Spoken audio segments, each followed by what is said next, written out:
Bismillahirrahmanirrahim. Assalamualaikum warahmatullahi wabarakatuh. Selamat siang bagi Bapak-Bapak, Ibu peserta webinar pada kali ini.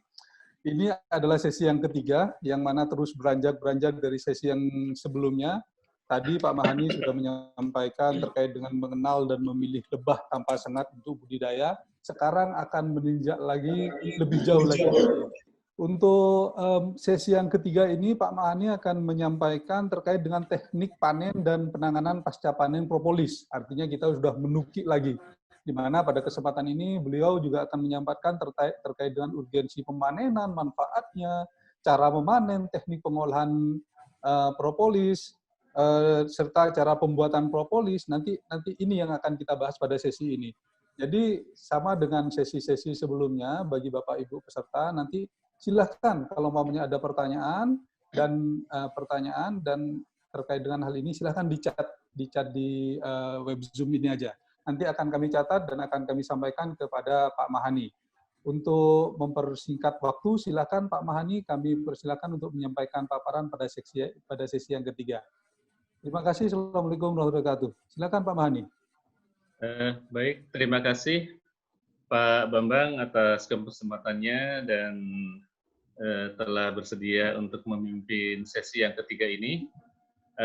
Bapak dan Ibu sekalian, saya mohon izin langsung untuk menampilkan materi yang ketiga, yaitu teknik panen dan pasca panen propolis. Ya, baik Bapak Ibu sekalian, jadi untuk materi yang ketiga ini, mohon izin saya akan berbagi pengalaman bagaimana teknik pemanenan dan penanganan pasca panen propolis. Sebetulnya panen dan pasca panen ini ada 3 bagian, ada propolis, kedua madu, dan yang ketiga bipolen. Tapi pada kesempatan pelatihan ini yang dibahas hanya panen dan pasca panen propolisnya. Kenapa? Karena memang kebutuhan terbesar dari para pegiat trigona itu adalah teknologi panen dan penanganan pasca panen propolisnya. Untuk madu saya kira sudah tidak masalah. Sementara kalau untuk bipolen memang nilai ekonominya sementara ini di Indonesia masih belum terlalu menjanjikan. Yang paling menjanjikan dari Stingless Bee ini adalah propolisnya. Namun memang pemanfaatannya masih sangat rendah. Baik Bapak Ibu sekalian, jadi kenapa sih teknik pengolahan propolis ini menjadi penting? Karena memang kita sangat menyadari bahwa bagaimanapun kualitas propolis bahan baku itu menentukan segalanya. Kualitas ini menentukan apakah propolis tersebut bernilai ekonomi atau tidak. Apakah propolis itu bisa dijual ke industri atau tidak. Karena sifat dari propolis dengan madu itu berbeda. Kalau madu, Bapak Ibu bisa menjualnya tanpa izin edar sekalipun bisa. Tidak akan ditangkap oleh pihak berwajib. Tetapi kalau propolis itu sangat ketat. Oleh Badan POM, propolis dikategorikan sebagai obat tradisional, di mana hanya pihak-pihak tertentu yang memiliki legalitas yang boleh memproduksinya. Oleh karena itu memang propolis ini produksinya harus betul-betul sesuai dengan ketentuan. Dalam hal ini, peran yang bisa diambil oleh para pegiat trigona, oleh para pembudidaya adalah menyediakan propolis balok, bahan baku untuk industri propolis cair. Nah, dalam sesi ini kita akan membahas bagaimana teknik membuat propolis balok yang sesuai dengan spesifikasi industri. Kalau sesuai dengan spesifikasi industri, maka propolis balok ini baru memiliki nilai ekonomi. Ketika mutunya tidak sesuai dengan spek industri, maka propolis itu hanya sekedar ampas yang tidak bermanfaat atau rendah sekali manfaatnya. Nah, terkait dengan kualitas propolis balok, maka propolis balok yang memiliki nilai ekonomi adalah propolis balok yang penampilannya atau penampakannya menarik. Yang kedua, propolis balok itu harus padat, tidak boleh berongga. Yang ketiga, propolis balok ini harus bebas dari residu madu. dan residu bipolen. Dan yang terakhir, yang keempat, propolis balok harus bebas dari bahan pencemar. Kalau memenuhi 4 kualitas ini, 4 parameter kualitas ini, maka dipastikan akan bisa diterima oleh industri propolis. Nah, ini yang akan kita bahas bagaimana cara membuat propolis balok seperti tampilan di depan. Nah, manfaat yang bisa dinikmati oleh para pembudidaya itu sebetulnya ketika sudah bisa memproduksi atau menghasilkan propolis balok seperti gambar di sini, kemudian ini efeknya adalah buyer akan puas. Dan kemudian kalau buyer sudah puas, maka akan timbul kepercayaan dari buyer. Nah, ketika buyer puas dan kemudian sudah timbul kepercayaan, maka disitulah bisnis kita akan langgeng. Langgeng bagi seluruh stakeholder. Langgeng bagi pembudidaya yang menghasilkan propolis baloknya, dan langgeng juga bagi industri propolisnya. Karena ini sama-sama membutuhkan. Jadi, dengan propolis balok yang spesifikasi mutunya sesuai, maka akan menguntungkan semua pihak yang terlibat. Nah, tetapi satu hal yang menarik di sini, saya ceritakan, tidak ada di slide ya, tidak ada di PowerPoint, khusus untuk pembuatan propolis balok, itu memang harus kita bangun kelembagaannya, tata niaganya. Ini sudah pernah dibahas di webinar sebelumnya, yang ketika tentang peluang dan strategi bisnis KPH. Ya. Pembuatan propolis balok itu tidak cocok dilakukan oleh individu. Kenapa? Karena untuk mengolah propolis balok itu sangat repot. Repotnya itu sifat propolis lengket sekali. Dicuci pakai air makin lengket. Nah, oleh karena itu mengolah propolis 1 kilo dengan 100 kilo repotnya hampir sama. Mengolah propolis 3 kilo dengan 300 kilo itu repotnya hampir sama. Tetapi hasil penjualan 1 kilo dengan 300 kilo hasilnya jauh berbeda. Jadi, kalau mengolah propolis diserahkan kepada masing-masing anggota, masing-masing ada yang dapat 1 balok, 2 balok, 3 balok, itu efeknya adalah harganya fantastis. Harganya sangat mahal. Terutama di Jawa. Di Jawa itu 1 orang petani untuk mengolah sekali panen untuk dapat setengah kilo propolis saja sangat sulit kalau di Jawa. Kita bisa bayangkan ngolah propolis cuma setengah kilo, repotnya luar biasa, harus cuci pakai etanol, pakai bahan kimia ini itu dan sebagainya, biayanya gede. Ternyata harga jualnya cuman berapa gitu. Ya kan? Nah, jadi tidak akan jalan bisnisnya. Oleh karena itu, kita harus bangun tata niaga propolis balok ini. Yang membuat propolis balok itu menurut hemat saya hanya ketua kelompok atau asosiasi yang membawahi kelompok. Kalau diserahkan kepada individu, maka sistem bisnisnya tidak akan jalan. Ketika sistem bisnis itu tidak akan jalan, maka seluruh stakeholder, seluruh komponen yang ada dalam sistem tersebut tidak akan mendapatkan manfaatnya. Itulah kenapa sekarang di Indonesia, bisnis stingless bee hanya bisa dimaksimalkan dari sisi madunya. Propolisnya tidak jalan. Padahal nilai ekonomi propolis itu lebih menggiurkan dibandingkan madunya. Kenapa? Karena memang butuh tata niaga kalau untuk propolis ini. Jangan diserahkan kepada semua anggota pembudidaya, tidak akan efisien. Nah, jadi biarkan para anggota ini hanya berbudidaya, memanfaatkan madunya, ampasnya silakan aja dioper ke ketua. Namanya juga ampas, silakan dihargai berapa. Tidak usah repot petani itu mengolahnya. Karena kalau mau repot sampai mengolahnya, itu tidak akan efisien. Hitung-hitungin bisnisnya nggak nyampe.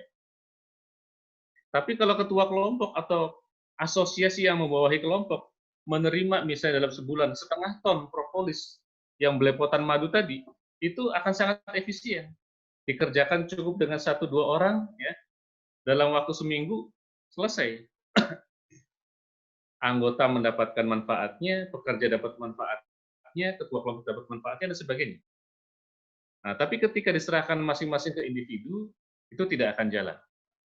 Karena saya juga sering mendapatkan penawaran dari pembudidaya. Misalnya, sebagai contoh, saya sering dapat tawaran propolis balok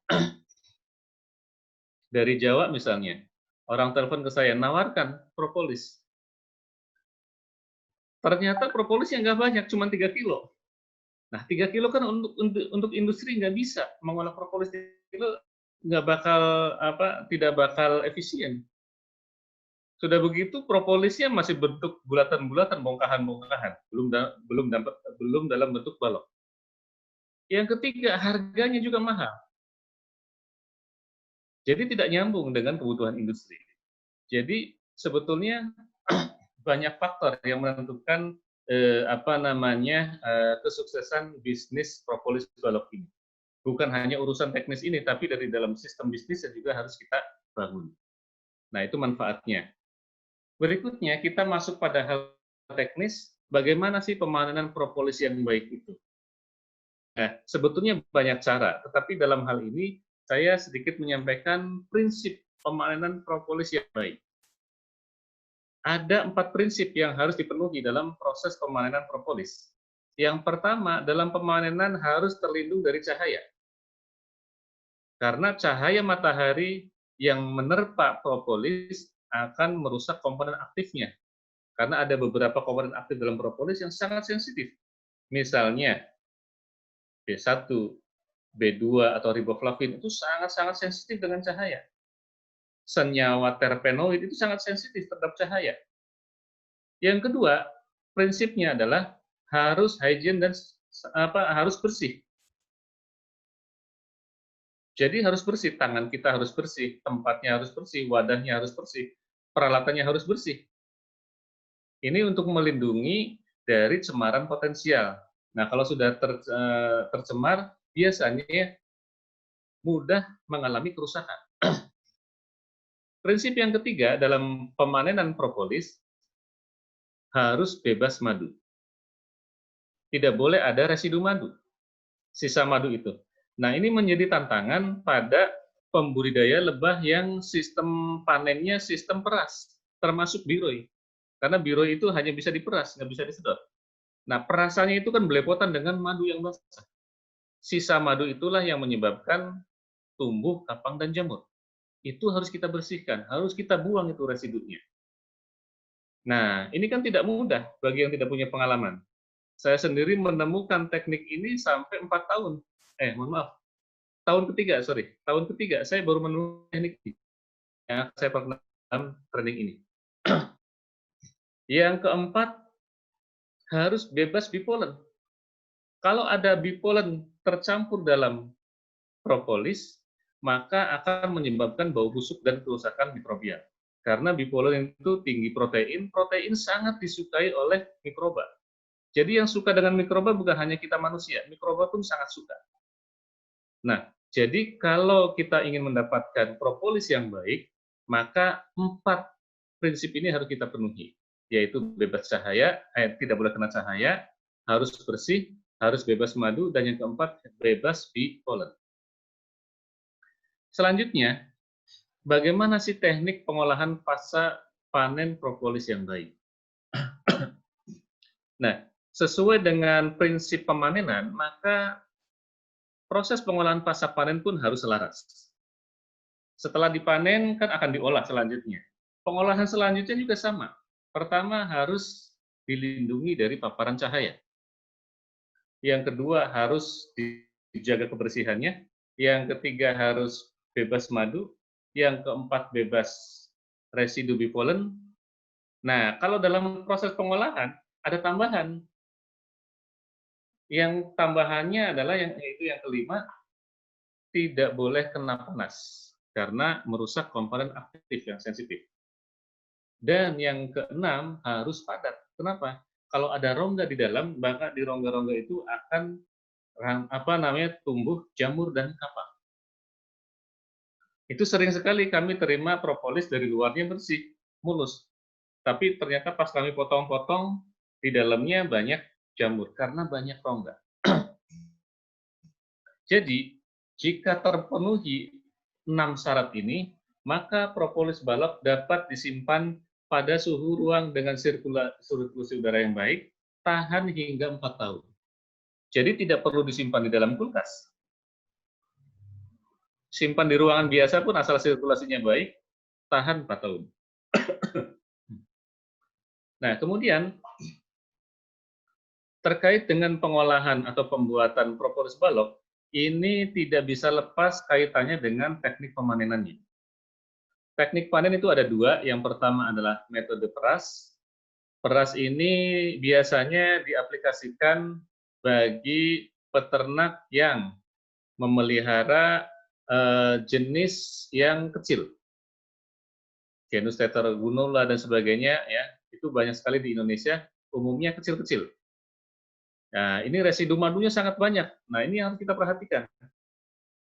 Nah, selain itu juga ada teknik perasnya yang teknik panen madunya sedot. Ini biasanya untuk mereka yang membudidayakan lebah tanpa sengat yang berukuran besar. Heterotrigona, Geniotrigona, dan sebagainya, ukurannya besar, pot madunya besar, pas panen disedot. Ini memiliki keuntungan tersendiri karena residu madunya lebih sedikit. Tapi, sedikit saya singgung di sini, metode pemanenan menggunakan sedot itu memiliki potensi residu pada selang, yang kemudian ini bisa menginfeksi koloni dalam jangka panjang. Jadi kalau misalnya petaninya kurang resik, kurang teliti, kurang bersih, ya, itu di selangnya itu dipakai berulang-ulang ada residu madu. Nanti lama-lama timbul jamur. Nah, ketika selang itu sudah ada jamurnya atau ada spora jamur dan sebagainya, itu akan menginfeksi koloni. Makanya salah satu masalah yang dihadapi oleh para peternak Trigona itama adalah masalah jamur. Masalah jamur yang lama-lama kemudian menjadi kolaps. Jadi punah koloninya. Kenapa?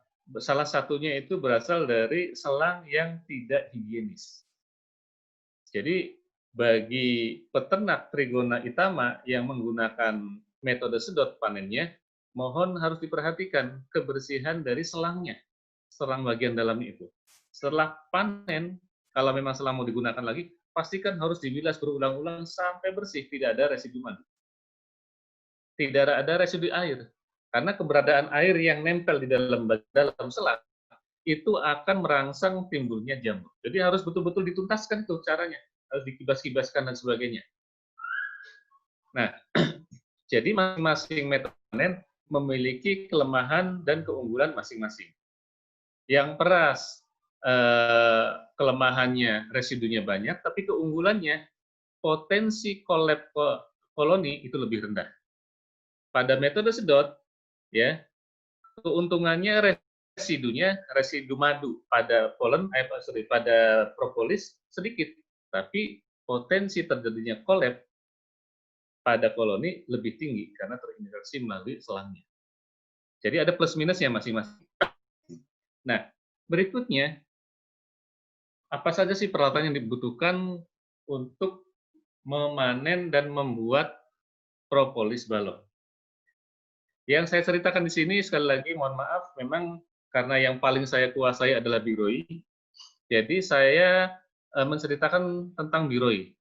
Untuk yang spesies lain bisa diadaptasi aplikasi di lapangannya. Jadi kalau kita mau panen propolis seperti biasa panen madu, ya, koloni biroi kita pindahkan ke dalam botol. Kita kotaknya kita ketok-ketok, kita pukul-pukul, semua berhamburan keluar dan langsung terperangkap di dalam botol. Kalau semua sudah keluar, tutup botol kita tutup. Seperti biasa, lantai 2, susunan 2 kita copot, ya. Susunan 3-nya kita tutupkan ke susunan 1, Nah, jadi koloni tetap aman. Nah, kemudian tutup botol bisa dibuka lagi, berhamburan lagi, masuk lagi. Sementara susunan 2 kita bawa ke tempat pemanenan. Jadi proses mengganggu coloring itu hanya ukuran detik, nggak nyampe 3 menit selesai terganggu. Habis itu mereka normal lagi. Karena susunan 2-nya yang kita amankan, kita bawa ke tempat pemanenan. Susunan 1 langsung tertutup oleh susunan 3. Seperti itu. Nah, kemudian kita lakukan pemanenan secara normal. Seperti gambar di bawah ini, susunan 2 kita bawa ke tempat pemanenan, ya, kita tampung, kita iris menggunakan apa namanya, pisau yang panjang, kemudian kita peras, ya, dapat madunya kita botolkan. Nah, ampasnya inilah yang kemudian kita manfaatkan sebagai bahan pembuatan propolis. Nah, cara panennya seperti yang tadi sudah saya ceritakan, kita harus pakai pengaman, ya. Kemudian kita keluarkan dulu koloni biroinya, kita tampung dalam botol. Setelah itu buka susunan 3 dan 2-nya. Ini susunan 3 nih terbuka. Nah, itu biroi kalau sudah saatnya panen penuh itu. Jadi memang wajar kalau sekali panen dapat 1 kilo. Tapi ya tadi, syaratnya memang tanaman pakan, khususnya pakan primadona harus melimpah. Nah, ini susunan 3 dibuka, susunan 2 dibuka, ya, seringkali biroi itu susunan 3-nya juga sudah penuh dengan madu. Nah, kalau yang seperti ini ya mau tidak mau terpaksa kita panen juga dari susunan 3-nya. Ya. Ini yang gambar di sebelah kanan ini karena telat panen. Ya, telat panen. Kalau telat panen sampai susunan 3 pun penuh. Idealnya kita lakukan pemanenan hanya dari susunan 2 saja. Jadi susunan 3-nya belum terisi. Idealnya begitu. Tapi karena ini gambarnya susunan 3-nya sudah terisi. Kita ambil dulu susunan 3-nya, kemudian kita tutupkan ke susunan 1. Susunan 2-nya kita bawa ke tempat pemanenan. Nah, ini selanjutnya susunan 2 kita lepaskan tuh pot madunya.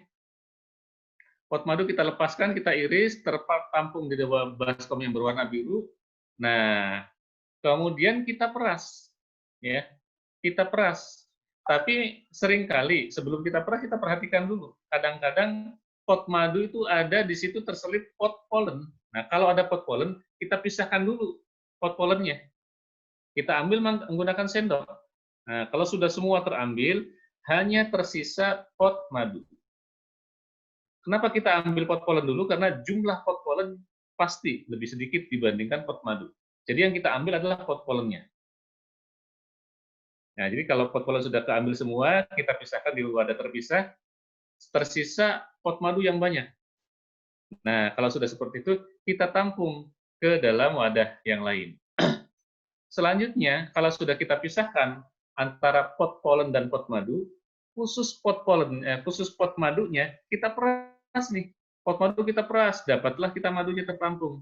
Menggunakan saringan begini diikat pakai karet. Dapat madu yang bersih. Nah, ampasnya ini yang kemudian kita olah menjadi propolis balok. Bapak Ibu sekalian, kalau kita lihat gambar di sebelah kanan, itu yang saya lingkari dengan garis merah adalah contoh pot pollennya. Pot pollen yang harus kita ambil dulu pakai sendok. Pot pollen itu jumlahnya pasti sedikit. Jadi kita ambil duluan. Nah, sisanya yang banyak itu yang akan kita peras. Berikutnya, ini setelah kita dapat perasan, ya, madu sudah dapat, ini bersih, sisa ampas juga sudah kita dapatkan, selanjutnya kita akan buat propolis balok. Gambar di atas itu gumpalan-gumpalan segede kepalan tangan yang diletakkan di atas nampan bambu, anyaman bambu, ya. Itu sebetulnya kalau aslinya itu belepotan dengan sisa madu, itu belepotan basah. Tapi karena di foto nggak begitu kelihatan, ya. Nah, ini kan belepotan madu. Bagaimana caranya untuk membersihkannya? Apakah harus dicuci? Nggak bisa. Apakah harus kita lap pakai kain? Nggak bisa. Lap pakai tisu, makin repot. Nah, ini tantangan buat kita, bagaimana cara membersihkannya. Saya dapat cerita dari petani yang pengalaman, Pak, itu propolisnya disemprot, sisa madunya disemprot pakai keran, pakai selang gitu. Nah, nanti madunya akan terlarut. Betul, madunya terlarut, tapi hanya bagian luarnya saja. Bagian dalamnya bagaimana? Itu tanda tanya. Maka di tahun ketiga saya di tahun kedua lah, ya, tahun 2012 akhir lah, saya baru menemukan teknik ini. Jadi ini gumpalan-gumpalan atau kepalan propolis ini, yang ampas ini, kita hamparkan di tempat yang teduh, bersih, dekat koloni trigona. Jadi biarkan sisa madu ini dibersihkan oleh lebah. Jadi kita ceritanya memanfaatkan pasukan cleaning service dari lebah untuk membersihkan sisa madu. Jadi fungsinya ganda. Koloni trigona, fungsinya ganda. Pertama, teknik ini adalah dalam rangka membersihkan sisa madu. Yang kedua, teknik ini juga berfungsi memberi makan koloni lebah. Jadi fungsinya ganda. Kita dapat madunya, propolis yang bersih, bebas dari sisa madu. Yang kedua, lebah kita kenyang. Jadi kalau kita mengolah propolis balok, kita harus punya persiapan, harus punya koloni yang kita jadikan sebagai pasukan cleaning service. Fungsinya adalah menghabiskan sisa madu. Oleh karena itu, pasukan cleaning service harus kita rekayasa sedemikian rupa dalam keadaan lapar. Oleh karena itu, fasilitas pembersihan ini harus didampingi dengan sejumlah koloni yang tidak boleh ada tanaman pakan yang melimpah. Jadi di sekitar fasilitas ini tidak boleh ada tanaman pakan. Kalau banyak tanaman pakan, wah berbahaya. Ketika disodorkan sisa madu dari perasan propolis, kurang laku. Tapi kalau di fasilitas ini tidak ada tanaman pakan, koloni dalam keadaan lapar, ketika disodorkan sisa madu dari ampas propolis, mereka itu wah luar biasa, rebutan.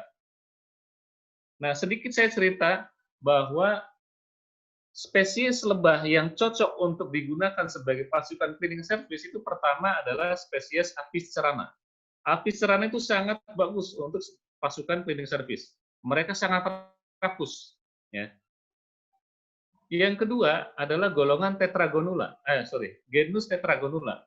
Biroi, Levisep, Sunda Trigona more, Fuscobalteata itu bisa dimobilisasi sebagai pasukan cleaning service. Tapi kalau Itama, sepengetahuan saya, kurang bisa dijadikan sebagai cleaning service. Jadi cleaning service itu dari Apis cerana atau genus Tetragonula. Sangat bagus untuk dijadikan cleaning service. Nah, setelah kepalan ini sudah bersih, ya, sudah bersih, kan bersihnya bagian luarnya saja itu, bagian dalamnya kan belum bersih.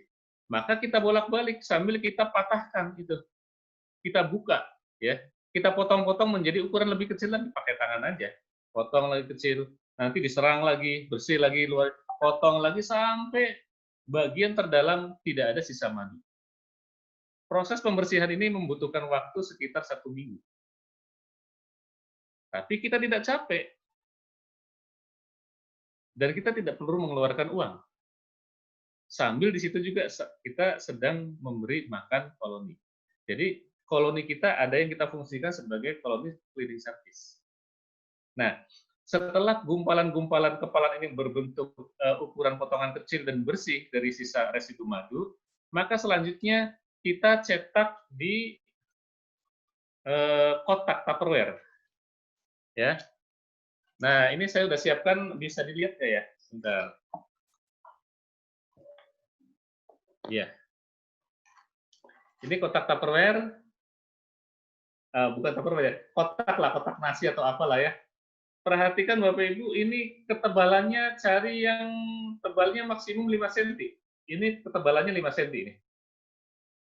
Kalau ada lebih dari 5 cm, biasanya kami sulit untuk menerimanya. Ya, propolis yang digambar ini, kotaknya itu ini. Ya, ini kotaknya.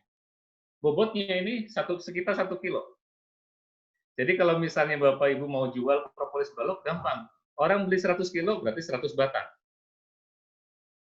Nah, baloknya apa kotaknya seperti ini, kemudian kita siapkan plastiknya, siapkan plastik, plastik, kemudian kita masukkan propolisnya di sini, ditata selapis demi selapis, kita susun, kita tata ya sampai padat. Kita padatkan selapis demi selapis, jangan langsung diisi penuh kemudian baru dipadatkan di akhir, jangan. Tapi letakkan sebagian dulu, kemudian dipadatkan, udah rapi, tambahkan lagi, padatkan lagi, tambah lagi, padatkan lagi, tambah lagi sampai penuh. Nah, kalau sudah penuh, baru kemudian plastiknya ditutupkan, ditutup. Nah, kemudian sisa-sisa plastik yang lebar ini tinggal digunting saja. Jadilah rapi, seperti gambar yang di bawah bagian kiri. Itu. Nah, memadatkannya kadang-kadang butuh bantuan botol bekas nih. Jadi botol madu yang di gambar kiri atas bisa digunakan itu untuk memadatkan. Kalau memadatkannya pakai jempol kita, jari kita kadang-kadang capek juga. Jadi perlu dibantu. Bahkan pada tahap akhir perlu digilas ini dengan apa namanya botolnya. Jadi hanya dengan bermodalkan peralatan sederhana, investasi sangat murah. Investasinya nggak nyampe 100.000. Tapi kita dapat propolis yang kualitasnya luar biasa. Nah, jadi membuat propolis itu sangat mudah. Ini adalah teknik pembuatan propolis balok non termal tanpa panas. Ya, tanpa panas. Nah, ini cara yang pertama.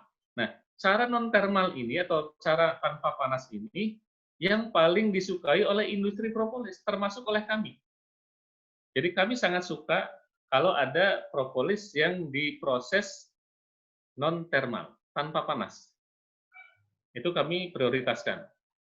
Nah, kemudian saya ingin menjelaskan lebih detail tentang proses pembersihan propolisnya.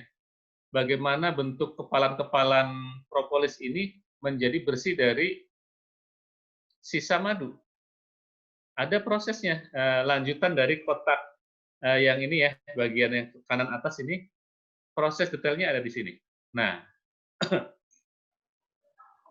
jadi proses detailnya,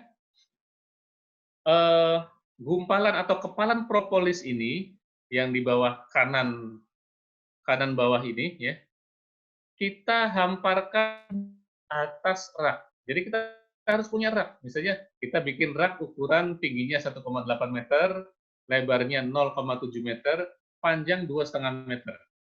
Nah, kita misalnya punya 3 susun rak. Kita susunkan, bisa juga sih 4 susun. Ya. Nah, jadi apa namanya wadah propolis dari anyaman bambu itu kita tempatkan di masing-masing rak ini. Nah, kemudian rak itu dilindungi dalam sebuah naungan bangunan yang dindingnya itu menggunakan kawat kasa. Jadi dilingkupi oleh kawat kasa dan kemudian ada pintunya, seperti gambar bagian bawah. Jadi kita keluar masuk lewat pintu. Bawa propolis masuk lewat pintu. Keluar bawa propolis yang sudah bersih keluar lewat pintu juga. Nah, dengan cara seperti ini serangga-serangga, pencemar, kemudian lalat dan sebagainya tidak bisa masuk. Yang bisa masuk hanya kita saja. Dan lebah cleaning service. Nah, pada metode ini memang apis cerana agak kerepotan. Jadi apis cerana itu punya kelebihan dia sangat rakus. Tapi dia punya kelemahan karena body size-nya gede. Ketika kita loloskan apis cerana masuk keluar masuk di sini, maka lalat pasti bisa masuk karena yang suka dengan sisa madu, suka dengan kadang ada sisa polen itu bukan hanya apis cerana, tapi lalat yang ukurannya lebih kecil juga sangat suka. Jadi agak repot itu. Apis cerana bisa masuk, tapi lalat bisa masuk percuma. Aspek kebersihan, higien, dan sanitasi nggak tercapai. Jadi bagaimana? Maka kita harus akali, ini kawat kasanya menggunakan kawat kasa yang kecil. Hanya tetragonula yang bisa masuk. Pyrrhoi, Levisep, Fuscobelteata, Morei, Minangkabau, bisa masuk yang kecil. Karena ukuran mereka sangat kecil, tapi lalat tidak bisa keluar masuk. Jadi menggunakan metode non thermal ini memang mau tidak mau harus menggunakan tetragonula. Nah, jadi ditempatkan aja tuh, kita keluar masuk tuh gampang. Jadi tuh cukup sehari sekali setiap sore kita masuk. Kita balikkan itu, yang bagian atas yang sudah bersih, kita balik tuh gumpalan kepalan propolisnya kita balik. Besoknya dibersihkan lagi oleh pasukan cleaning service. Besoknya lagi kita masuk lagi, itu potongannya ukurannya gede kita potong-potong menjadi ukuran lebih kecil lagi. Jadi bagian dalamnya kebuka lagi, diserang lagi oleh tetragonula. Sampai bagian terkecil semua tidak ada sisa madu, bersih semuanya.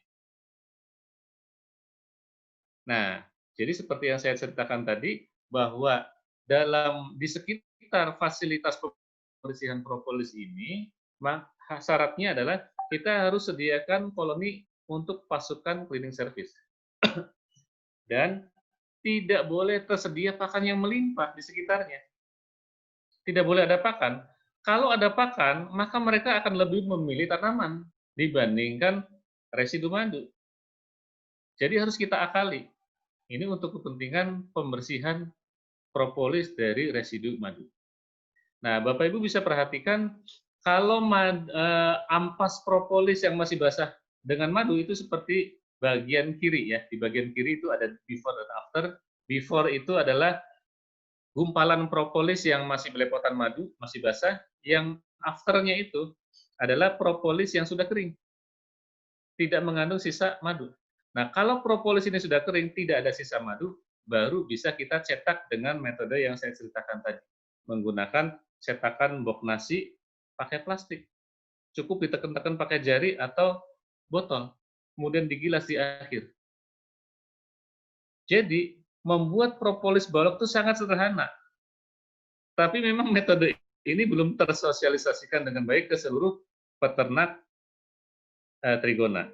Sekali lagi, mohon maaf, proses pembuatan propolis balok ini kami sangat menyarankan supaya dilakukan di tingkat kelompok, bukan di tingkat perorangan anggota kelompok. Kenapa? Saya sangat menyadari bahwa ketua kelompok itu bebannya besar. Selama ini banyak ketua kelompok yang hidup itu mengandalkan program pendanaan dari pemerintah. Ya, program pendanaan dari pemerintah kan paling setahun sekali, kadang-kadang 5 tahun nggak dapat. Mau hidup dari mana ketua kelompok?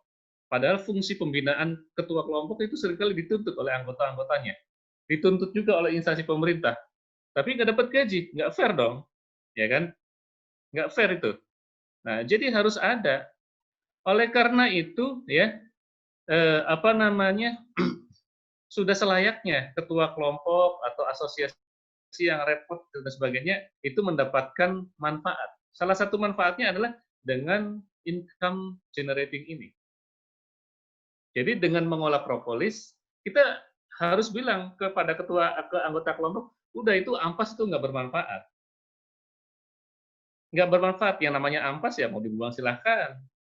Mau ada yang nampung ya silahkan. Tapi daripada dibuang mubazir, masih mendingan diangkut, disetorkan ke ketua kelompok. Harganya berapa silahkan atur. Silakan atur. Gitu. Nah, jadi ketua kelompok atau asosiasi yang membawa kelompok menampung ampas-ampas tadi, statusnya sebagai ampas. Statusnya sebagai ampas. Ampas silakanlah diatur harganya berapa, diolah kemudian. Misalnya dari ratusan petani terkumpul misalnya 400 atau 500 kilo. Nah, ketika ampas 500 kilo itu diolah jadi propolis balok, baru akan bernilai. Misalnya dilakukan oleh ketua kelompok. Ketua kelompok itu bisa mempekerjakan 1-2 orang untuk mengolah propolis balok. Masih dapat untung gede itu. Nah, untung gedenya nggak fair dong, Pak. Ya wajar lah ketua kelompok lebih capek dibandingkan anggota. Kan harus mengunjungi anggota-anggota, membina anggota. Ketika misalnya mengunjungi anggota, yang ngasih uang rokok siapa? Yang ngasih uang bensin siapa? Kan punya anak istri juga gitu. Nah, jadi ya itulah bagiannya ketua kelompok. Jadi ketua kelompok juga tidak tergantung dengan program pemerintah. Karena banyak sekali kelompok-kelompok KTH yang hidupnya itu tergantung dari program-program pemerintah. Nah, dengan cara seperti ini, kelompok-kelompok bisa mandiri. Baik, lanjut. Nah, Berikutnya adalah proses pembuatan propolis balok yang menggunakan panas. Yang menggunakan panas ini apabila di satu lokasi tersebut sangat sulit untuk mendapatkan kawat kasa tadi. Ya, kawat kasa susah nih di daerah itu. Ya sudah, tidak bisa dipaksakan menggunakan non termal. Ya, bisa menggunakan metode yang kedua, menggunakan metode panas. Nah, metode panas ini sebetulnya punya kelebihan. Kalau metode panas, madu yang masih propolis yang masih belepotan madu pun boleh diproses, ya. Jadi tanpa perlu dibersihkan oleh pasukan cleaning service nggak masalah. Langsung aja dimasukkan ke panci, dipanaskan pancinya.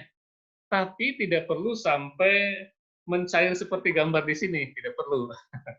Cukup meleleh saja, meleleh lunak itu nanti madunya akan menguap. Ya, madunya menguap, itu sudah membuat awet. Nah, ketika sudah agak meleleh lunak, seperti biasa, dicetak menggunakan kotak ini. Pakai plastik dulu, dialasin plastik, baru kemudian disusun, dipadatkan. Jadi, sama seperti ini. Kalau dari sisi penampilan, yang proses thermal ini lebih mengkilat. Tampilannya lebih bagus. Ya.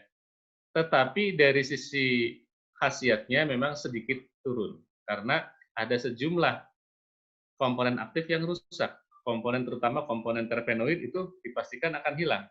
Tetapi komponen lain misalnya saponin, alkaloid, flavonoid, itu sebagian besar masih bertahan. Tapi kalau pemanasannya sampai mencair seperti gambar di sini, wah itu banyak yang rusak. Sebagian flavonoid juga rusak, sebagian alkaloid rusak.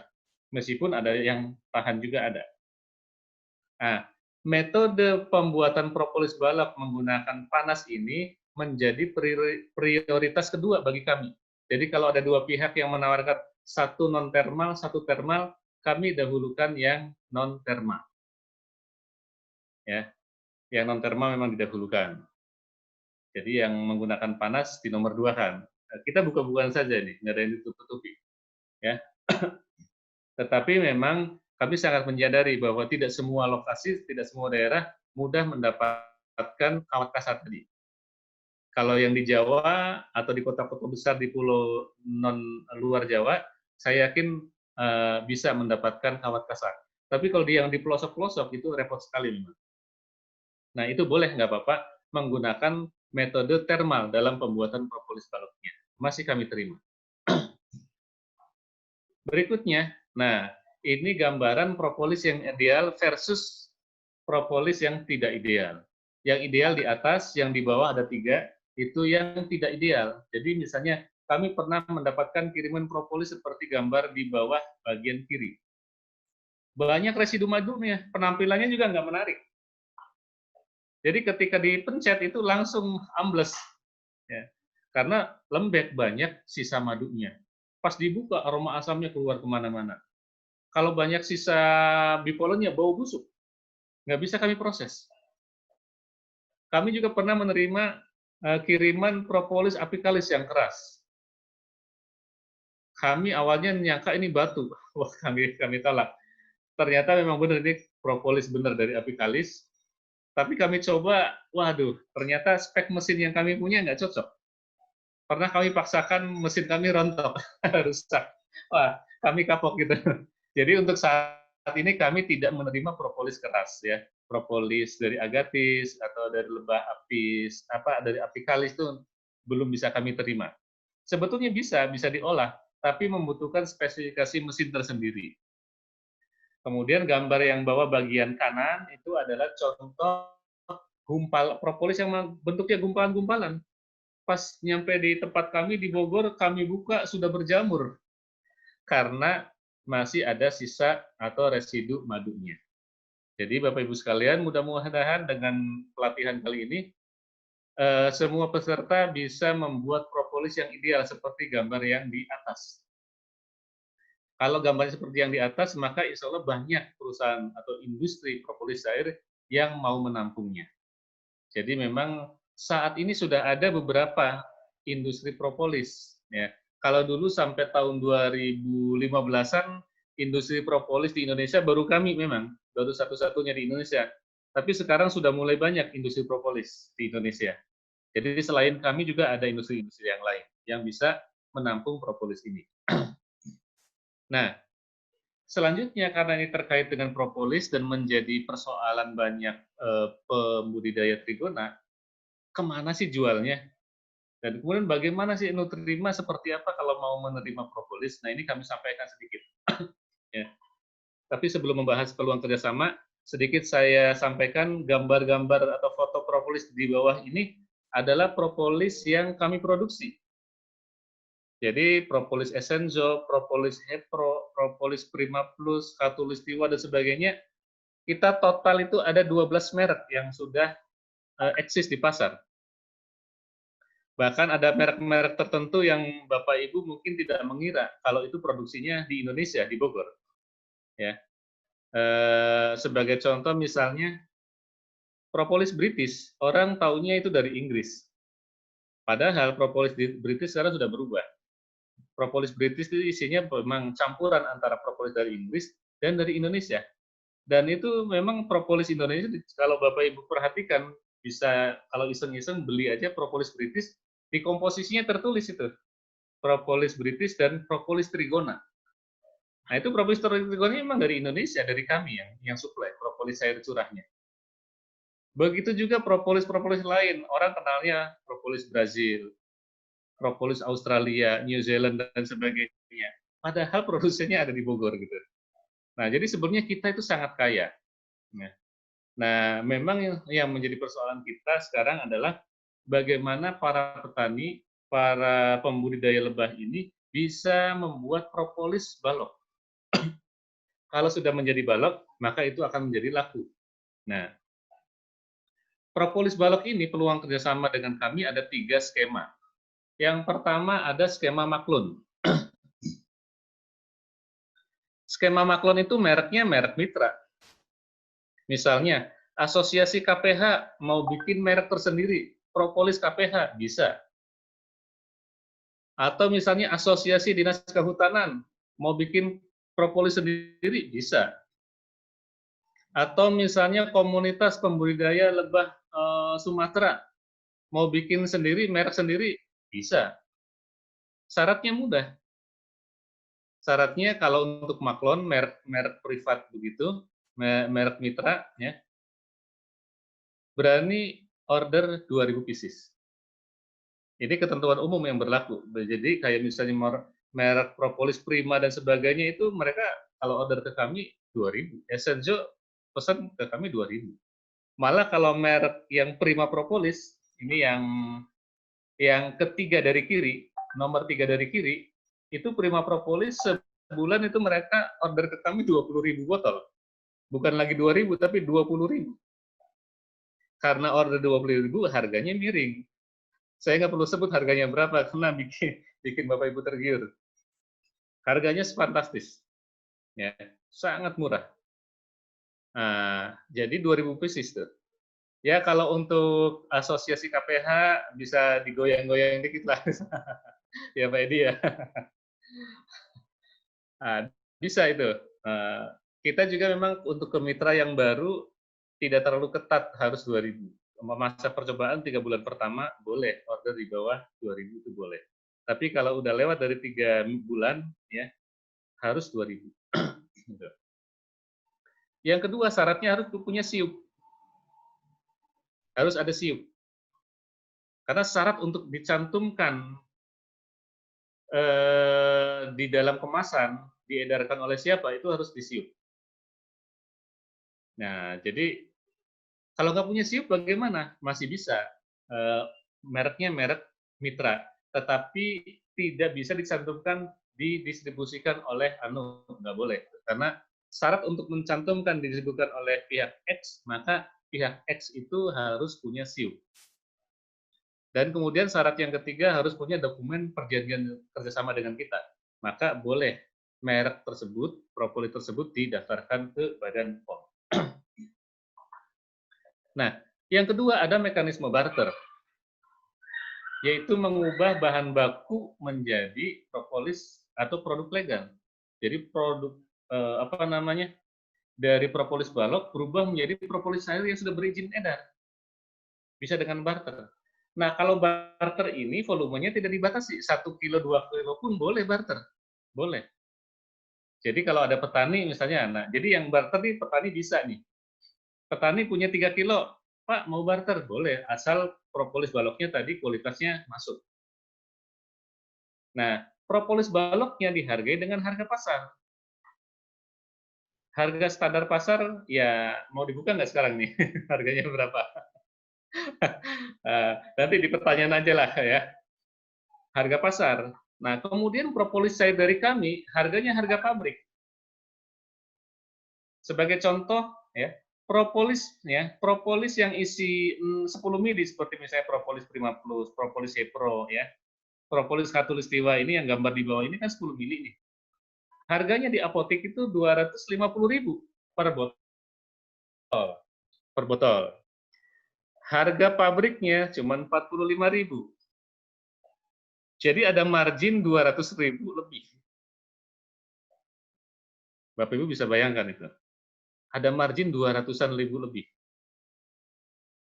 Jadi dapat propolis harga dari kami 5.000, Bapak Ibu bisa jual ke konsumen langsung 250.000. Untungnya 200.000 lebih per botol. Jadi ini merupakan mekanisme yang sangat simpel, mekanisme yang legal untuk bisa mendapatkan kesejahteraan di tingkat petani. Banyak pihak sebetulnya protes ke saya, Pak, kenapa nggak itu kelompok-kelompok tani untuk memproses atau memproduksi propolis cair? Saya katakan dulu saya begitu. Dulu saya pernah memberikan training beberapa kali bagaimana teknik pembuat produksi propolis cair. Tapi kemudian saya kena sentil Badan POM karena banyak orang di Badan POM teman-teman saya juga. Ya meskipun disentilnya sambil bercanda gitu. Dari situlah kemudian saya berhenti. Saya tidak mau lagi memberikan pelatihan produksi propolis cair. Kenapa? Karena efeknya memang luar biasa. Banyak sekali produk-produk propolis cair yang ilegal beredar di pasaran, nggak punya izin edar dan sebagainya. Nah, sekarang sebetulnya saya masih membuka diri kalau mau ada yang mengundang saya bagaimana teknik produksi propolis cair. Tapi syaratnya, pesertanya harus sudah memiliki sertifikat UKOT, sertifikat usaha kecil obat tradisional. Nah, kalau sudah punya sertifikat itu, boleh undang saya untuk bagaimana teknik produksi propolis cair. Tapi kalau belum punya sertifikat itu, mohon maaf, nggak bisa. Gitu. Nah, jadi dengan barter ini balik lagi, ya, barter itu memungkinkan ya para petani secara personal menikmati kesejahteraan dari propolis ini, meskipun tidak tahu bagaimana cara membuat propolis cair, meskipun tidak punya pabrik propolis cair. Karena tantangan besarnya ketika misalnya ada instansi pemerintah, ada kelompok tertentu punya uang berinvestasi mendirikan pabrik propolis. Pabrik propolis kan kalau tidak ada legalitas percuma. Dengan legalitas saja, tapi kalau tidak diiringi dengan inovasi teknologi juga akan kalah bersaing dalam dunia bisnis. Jadi repot, mendingan kerjasama saja. Nah, kemudian skema yang ketiga adalah skema jual beli. Ini yang sebetulnya banyak para pelaku pembudidaya lebah tahunya hanya skema yang nomor 3 ini, jual beli, seolah-olah propolis balok dijual, ditransfer, kemudian saya transfer. Nah, kalau skema yang ketiga jual beli, ini memang mengubah bahan baku menjadi pendapatan instan. Ya memang wajar karena banyak di antara kita yang memang pengen yang instan.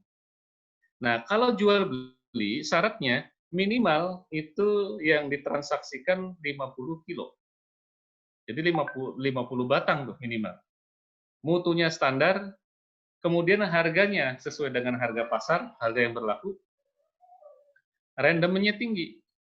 Kalau randomnya tinggi, ya bisa jadi cuma transaksi pertama, habis itu saya nggak mau beli lagi. Nah, itu pertanda bahwa mungkin randomnya rendah.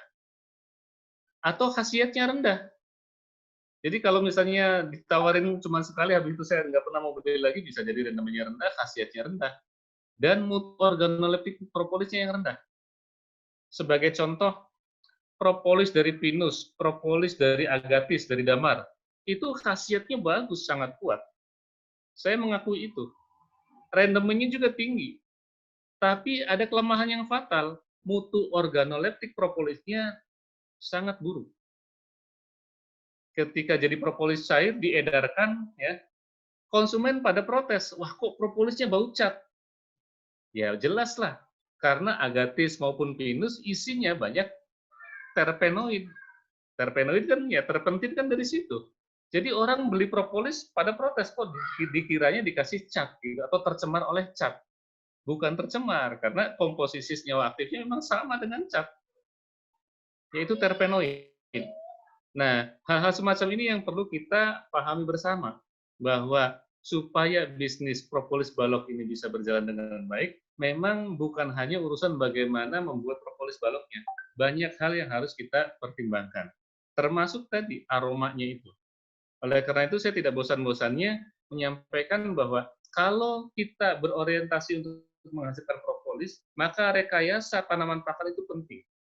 Rekayasa sumber getah itu sangat penting. Tanaman yang disukai, yang menghasilkan propolis yang bagus, yang disukai oleh industri, itu harus bersumber misalnya dari manggis, dominan mangga, dominan mangrove, itu sangat disukai. Sangat disukai.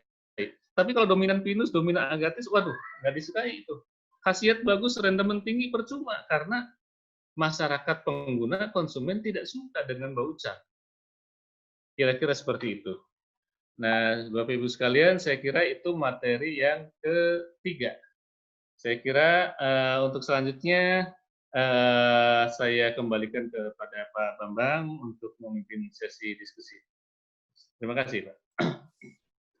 Baik, terima kasih Pak Mahani sudah cukup panjang lebar terkait dengan propolis, dan pada kesempatan ini juga saya laporkan Pak Mahani cukup banyak juga pertanyaan dari teman-teman di floor, ada lebih kurang 28 pertanyaan. 28 pertanyaan dari Pak Hafid, Pak Sainal, Bu Fitri Wulandari, Bu Anita, Bu Fatmawati, Pak Yohanes Toding, Pak Haposan Siregar, Pak Dian Wijayanto, Mas Setiono, Bu Yulia Pujiastuti, Pak Alfian, Bu Kanti Dewi, dan Pak Haryanto, Pak Muhammad Alfian, dan segala macamnya. Cukup banyak. Dan dari beberapa pertanyaan itu beberapa juga sudah terjawab oleh Pak Mahani, seperti contohnya, umpamanya seperti berapa lama madu bisa membersihkan sisa itu, rata-rata 1 minggu sudah bisa bersih. Terus termasuk, tapi yang menarik juga ada yang bertanya, memang ini saya langsung dari ujung aja Pak Mahani. Tetap ada yang bertanya berapa harga per kilonya untuk propolis itu, katanya Pak Mahani. Ya, baik Pak. Saya jawab Pak ya mengenai harga. Ya, silakan. Jadi untuk harga propolis balok itu saat ini harga pasaran Rp150.000 per kilo. Rp150.000 per kilo. Nah, jadi mohon nanti dibicarakan dengan anggota kelompok, ya, bagaimana mekanismenya. Jadi misalnya kalau sudah tahu harga begini kan banyak anggota yang mudah pengen bikin propolis sendiri aja, propolis balok begitu. Kemudian barter gitu ya. Nah, bisa juga seperti itu dalam jumlah kecil, barter dengan volume kecil 1 kilo 2 kilo memang masih kami layani. Tetapi kami sebetulnya tetap memprioritaskan transaksi besar dari ketua kelompok.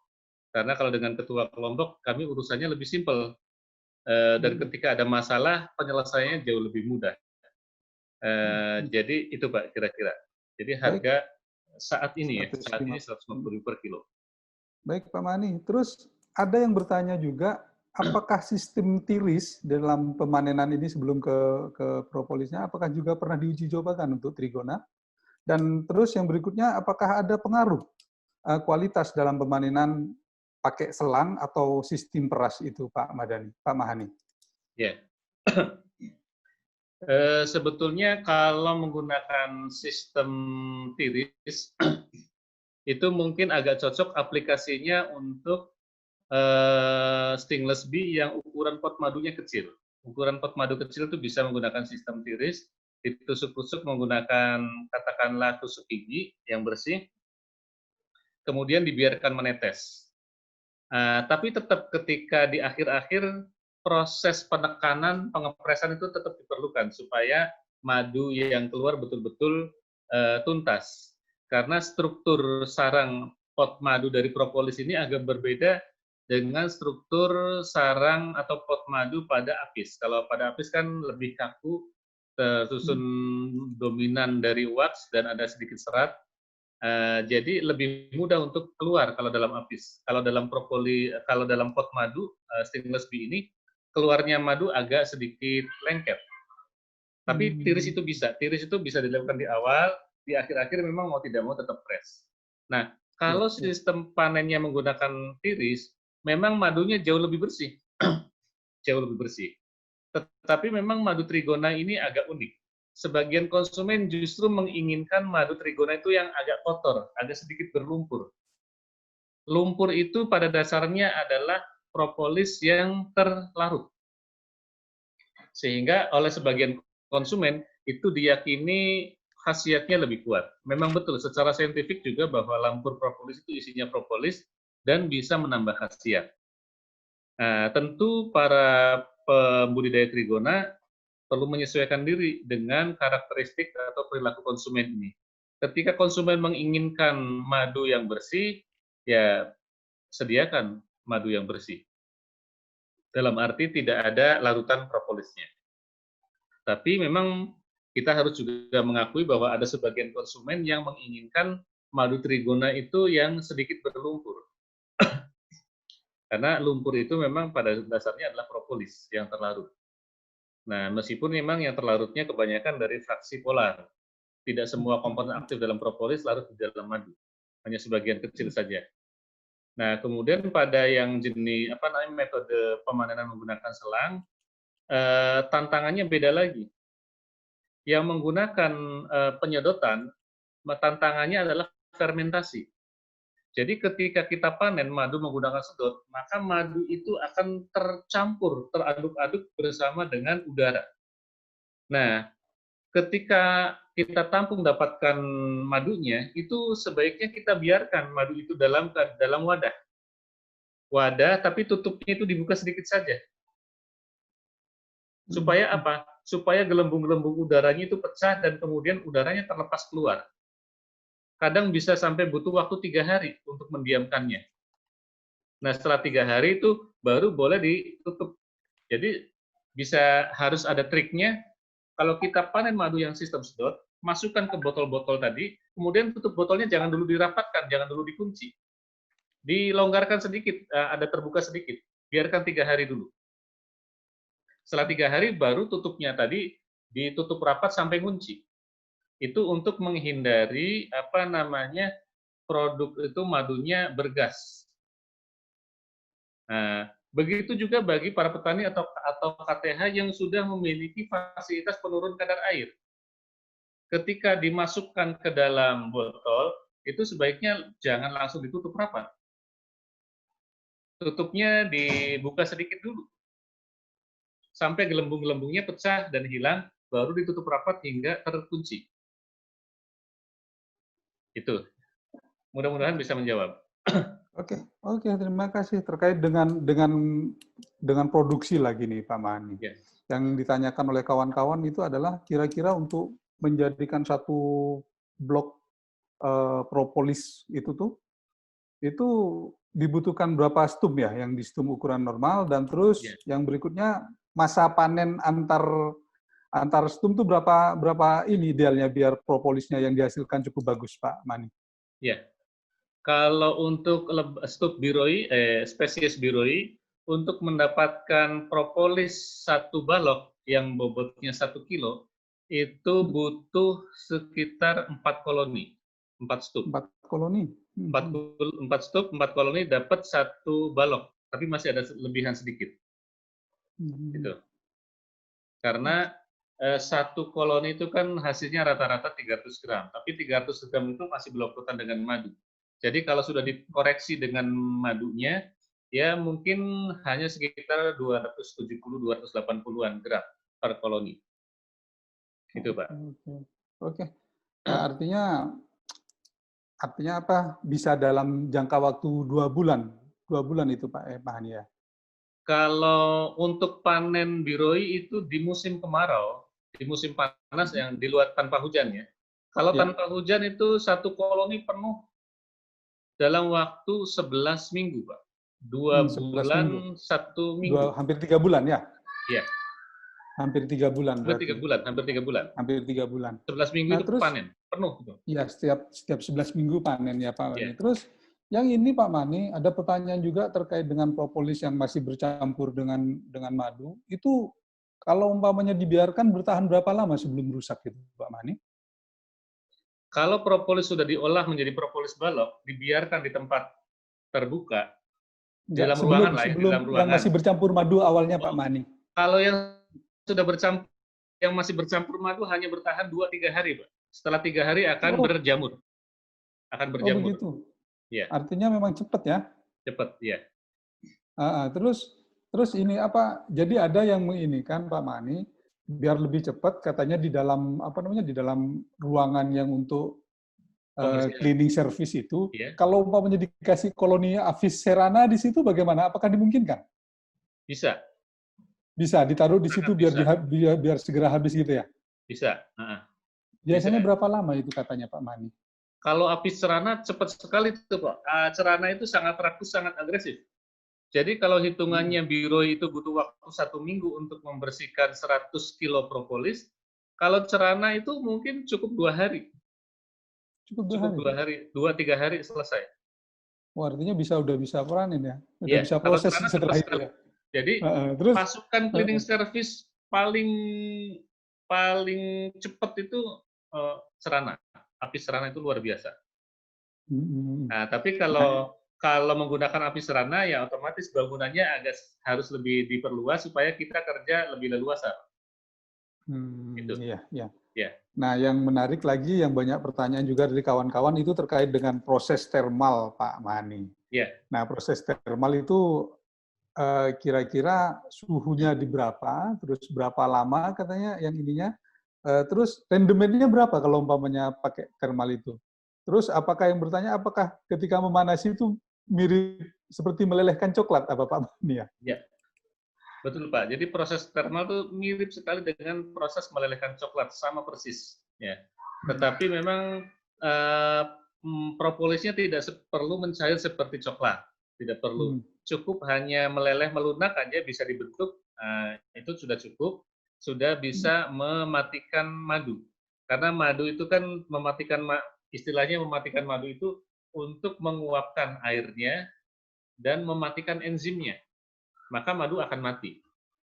Nah, ketika madu ini mati, sisa gulanya ya karena tidak ada air maka awet, sudah cukup awet. Nah, jadi ketika menggunakan metode termal, metode panas, itu susutnya nggak banyak, paling susutnya 10%. Hanya sekitar 10%. Tetapi memang ada jenis-jenis tertentu yang ketika menggunakan proses termal, susutnya banyak. Misalnya, lebah trigona jenis Levisep itu seringkali banyak kotorannya. Nah, ketika misalnya menggunakan proses termal, itu seringkali harus disaring. Karena ada gumpalan-gumpalan, mungkin serpihan kayu dan sebagainya harus dibuang. Begitu juga dengan Thoracea. Thoracea itu banyak serpihan-serpihan kayunya. Jadi itu susutnya banyak sekali. Jadi kalau propolis dari Thoracea, dari Levisep, itu kalau dibikin propolis, ya mungkin tidak terlalu menarik. Karena kami selaku industri juga agak takut kalau menerima propolis dari Thoracea dan Levisep. Takutnya apa? Takut ada kerikil di dalamnya, ada batu di dalam ada pasir di dalamnya, itu bisa merusak alat. Jadi penampakannya bisa jadi tidak kelihatan ada pasir, tapi di dalam ada pasir, ada serpihan kayu dan sebagainya. Itu biaya untuk rafinasinya sangat mahal. Jadi untuk keamanan biasanya kami akan tanya, ini propolisnya dari spesies apa? Yang paling kami sukai itu adalah propolis pertama. Kalau berdasarkan urutan tingkat kesukaannya, itu pertama kita paling suka itu propolis dari incisa. Wallacea trigona incisa itu paling kami sukai. Nomor 2 yang kami sukai itu adalah dari Heterotrigona itama. Yang ketiga baru biroi. Biroi itu urutan ketiga kalau dari sisi propolis. Jadi yang paling kami suka itu incisa, yang kedua itama, yang ketiga baru biroi. Kalau kita bicara tentang kualitas propolis, ya, gitu. Saya kira terjawab, Pak, baik. Ya, baik. Satu yang terkait dengan di sesi ini adalah apakah yang tadi Pak Mahani paparkan untuk pengolahan propolis bisa juga digunakan untuk jenis-jenis madu alam? Kurang begitu ini, Pak, maksudnya. Maksudnya seperti dari madu untuk jenis-jenis seperti apis umpamanya, yang di alam, dorsata umpamanya? Iya. Kalau dorsata itu relatif tidak ada propolisnya, Pak. Dorsata yang paling banyak itu madu dan wax-nya. Propolisnya sangat-sangat sedikit. Dari apis yang menghasilkan propolis cukup banyak itu mellifera. Mellifera banyak ininya, banyak propolisnya. Tapi kalau untuk budidaya mellifera arahnya ke propolis, memang butuh teknik tersendiri supaya melliferanya lebih rajin memproduksi propolis. Berarti memang kalau madu alam nih umumnya tidak, maksudnya yang di alam itu umumnya tidak menghasilkan propolis ya Pak Mahani? Iya, betul. Sedikit Oke, sekali. ini karena ada salah satu pertanyaan. Waktunya ada ini. Oke, pas itu memang ya, Mas Edi, itu memang pertanyaan terakhir yang bertanya itu apakah yang itu, dan alhamdulillah mudah-mudahan semua bisa terangkum pada sesi yang ketiga ini, dan memang kami rangkum semua dari 28 pertanyaan menjadi beberapa pertanyaan, dan mudah-mudahan pada kesempatan berikutnya bagi yang belum terjawab bisa dilanjutkan melalui chat saja. Terima kasih. Mohon maaf kalau umpamanya Pak Mahani, kalau umpamanya ada, dan Bapak Ibu sekalian, ketika kami membawakan ini ada kekurangan atau kesalahan, mohon dimaafkan. Wabillahi taufiq wal hidayah. Assalamualaikum warahmatullahi wabarakatuh. Selamat siang.